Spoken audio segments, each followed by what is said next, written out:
The aim of this session is to give a first introduction on the application of X-ray diffraction and to explain some of the basics underlying the diffraction of X-rays on crystalline materials. First, we will illustrate how we can use X-rays to study cement, and also we will show what are the main challenges to be met when applying this technique on cementitious materials. On the left side of the slide you can see a typical example of part of an X-ray diffraction pattern of Portland cement. On the x-axis you can see the angle of diffraction, and on the y-axis the intensity of the elastically scattered X-rays. The diffraction pattern itself looks a bit like an intricate landscape of peaks and valleys. As will be explained in more detail later in the course, characteristic series of peaks can be related to individual crystalline phases. The intensity of these sets of peaks scales with the concentration of the corresponding phases. The main phases present in this cement sample are halite, given in blue, B-light, as shown in purple, citrate or aluminate in green, and ferrite, as shown in red here. Fitting of the intensities of these sets of peaks enables to extract the relative concentrations of the different phases.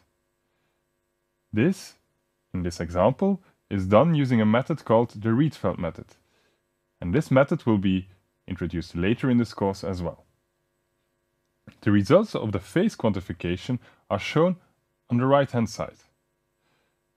When looking at the sets of peaks and how they overlap, it is very striking to see that there is really very much overlapping.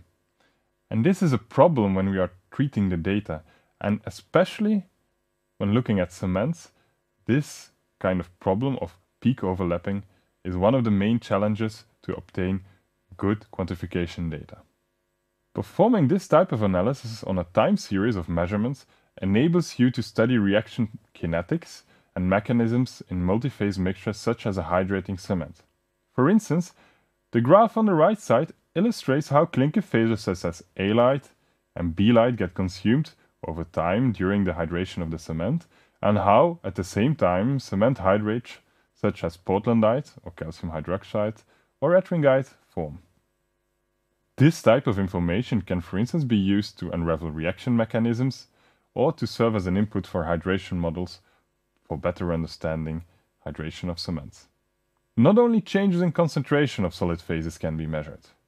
Also, crystal structural changes can be tracked and related to external parameters such as changes in relative humidity or differences in temperature. XRD often delivers unique data compared to other common characterization techniques such as calorimetry, thermal analysis, or electron microscopy. These complementary data can be used to unravel reaction mechanisms and, put all together, analyze the kinetics of hydration or the kinetics of clinkering. Let's take a step back and have a historical look at the development of X-ray diffraction science. X-rays were first discovered by Wilhelm Röntgen in 1895. Doing electrical discharge experiments with cathode vacuum tubes, he noticed fluorescence occurring on a barium platinocyanide screen even when the tubes were completely obscured by cardboard. This new type of electromagnetic radiation, called by Röntgen himself X-rays, has wavelengths that were significantly shorter than visible light, typically of the order of angstroms, or 1/10 of a nanometer. This discovery was first used for medical purposes, for instance radiology. It was only later in 1912 that Max von Laue in Munich got the idea of positioning crystals in the X-ray beam in order to observe diffraction phenomena. The idea was quickly picked up by father and son Bragg to use the diffraction patterns to study crystal structures. All of these pioneers were actually awarded Nobel Prizes in physics for their contributions. Making a leap in time to 1969, Hugo Rietveld in the Netherlands developed a method to really calculate neutron powder diffraction patterns. His calculation method is based on fundamental crystal structural parameters that in the calculation process can be adjusted, or as commonly called, refined, to come to an optimal fit with an experimentally measured pattern. In the beginning, this method was computationally quite expensive and was also specifically developed for a special kind of diffraction, neutron diffraction. So it took some time before the power of the method was realized by others in the field and that it was adapted to X-rays, which are the more common type of lab diffractometers. Even then, after this extension was made, it took more than 10 years before the method was adapted by Hill and Howard to enable measuring of mass phase fractions in solids. Indeed, it was the last extension that opened up a whole new field of quantitative phase analysis. It is worth to have a look at a few examples of what major scientific achievements were made using X-ray diffraction studies. One of the first chemists that mainly used X-ray diffractions to resolve the structure of crystals was Linus Pauling. Through systematically studying the structures of many minerals, he established a set of ground rules, the Pauling rules, that rationalized how atoms organize into crystals. He then proposed concepts such as electronegativity as a way to explain how outer shell electrons of two given atoms would interact to forming a chemical bond. Pauling then used these rules and concepts to resolve ever more complex structures, going from simple inorganic structures to complex protein structures. This went so far that by 1952 Pauling was also engaged in the race to first resolve the structure of the carrier of the human genome, DNA. Unfortunately for him, he came too late. It was the rather obscure diffraction pattern of the complex DNA molecule made by Rosalind Franklin that formed an important part of the evidence that underpinned the double helix model that was first proposed by James Watson and Francis Crick the same year. Simultaneous to these great accomplishments made in other parts of material science, X-ray diffraction was also applied to study cements, and in particular at first the crystal structure of the phases present in the cement. One of the first studies on the matter was published in 1928 by Hansen and Brownmiller. Over the years, the structures of most phases present in the cement were reported, but even up to now, the structure of some complex hydrate phases are not yet fully solved. In terms of studying the relative concentrations of these phases in cement, it was only until 1993 that Taylor and Aldrich first applied the Rietveld method to cement. Compared to previous methods for phase quantification, the Rietveld method considered the whole experimental profile for fitting and thus enabled to mitigate effects of peak overlap. This really opened up X-ray diffraction for cement science. Now, let's have a look at some basic concepts of X-ray diffraction and scattering. X-ray diffraction is actually based on elastic scattering of incoming radiation by a scatterer, usually an atom or a plane of atoms. In elastic scattering, it is important to remember that wave energy is conserved.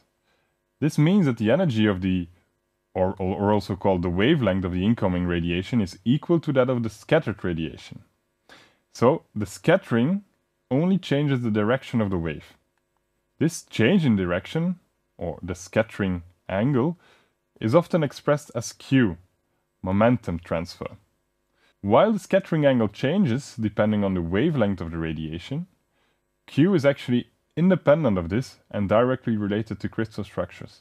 Q can also be used to compare experiments that were done by different wavelengths. It is important to remember that for diffraction phenomena to occur, the wavelength of the incoming wave needs to be of the same order of magnitude as the size of the grating.